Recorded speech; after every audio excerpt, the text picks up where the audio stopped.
இயேசு கிறிஸ்து நாமத்தினால மணிமாக இந்த வீடியோ நாங்கள் பார்க்க ரொம்ப சந்தோஷப்படுறோம்.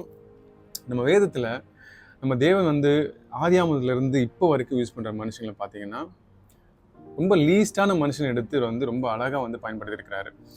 உதாரணத்துக்கு நம்ம வந்து காயினா இருக்கட்டும், யாக்கோபா இருக்கட்டும், மோசஸாக இருக்கட்டும், நம்ம யோசுவாவாக இருக்கட்டும். ஸோ இப்படி ஒரு லீஸ்டான மனுஷனை எடுத்து பெரிய காரியங்களை அவர் செஞ்சிருக்கிறாரு. ஸோ நம்ம இன்னைக்கு பார்க்க போகிற ஒரு மனுஷனும் அப்படிப்பட்ட மனுஷன்தான்.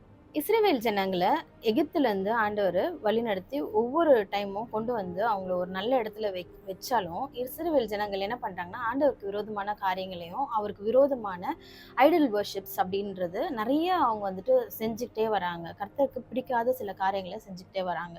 அப்படி செஞ்சுட்டே வரும்போது ஆண்டவர் என்ன பண்ணுறாருன்னா ஒரு 7 வருஷம் வந்துட்டு கானானியர்கள்கிட்ட வந்துட்டு அந்த இஸ்ரவேல் ஜனங்களை ஒப்பு கொடுத்துட்றாரு. அவங்களுக்குள்ள சண்டை, அவங்க வந்து ஒளிஞ்சு வாழ்கிற மாதிரியான ஒரு வாழ்க்கை வந்துட்டு அவங்க வாழ வேண்டியதாக போயிடுச்சு. ஸோ அந்த நேரமான பேக்ரவுண்டும் இல்லாத ஒருத்தரை கர்த்தர் வந்து சூஸ் பண்ணுறாரு. அவர் யாருன்னு பார்த்தீங்கன்னா அவர் தான் கிடியன். கிதியோன்னு சொல்லுவாங்க தமிழில்.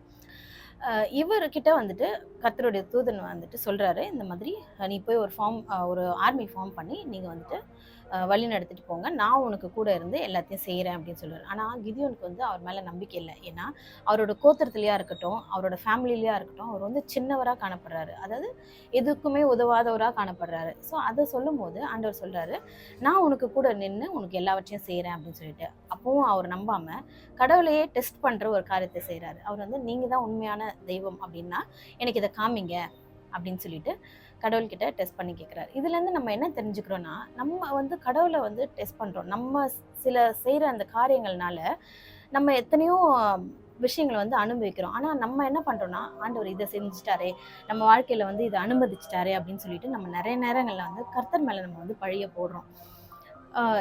இன்னொன்று என்னன்னு பார்த்தீங்கன்னா, அவர் வந்து லீஸ்ட் அப்படின்னு சொல்லிட்டு சொல்கிறாரு. ஆனால் லீஸ்ட்டு வந்து நிறைய இடத்துல வந்து ஆண்டவர் சூஸ் பண்ணதை நம்ம பார்க்குறோம்.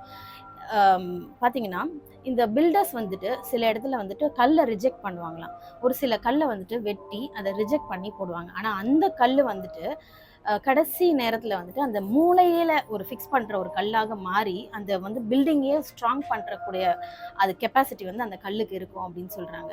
ஸோ கர்த்தர் நினைச்சாருன்னா அந்த கல்லை வந்து ரிஜெக்ட் பண்ண அந்த கல்லை வந்துட்டு ஸ்ட்ராங்காக நிறுத்துறதுக்கு அவருக்கு வல்லமை உண்டு.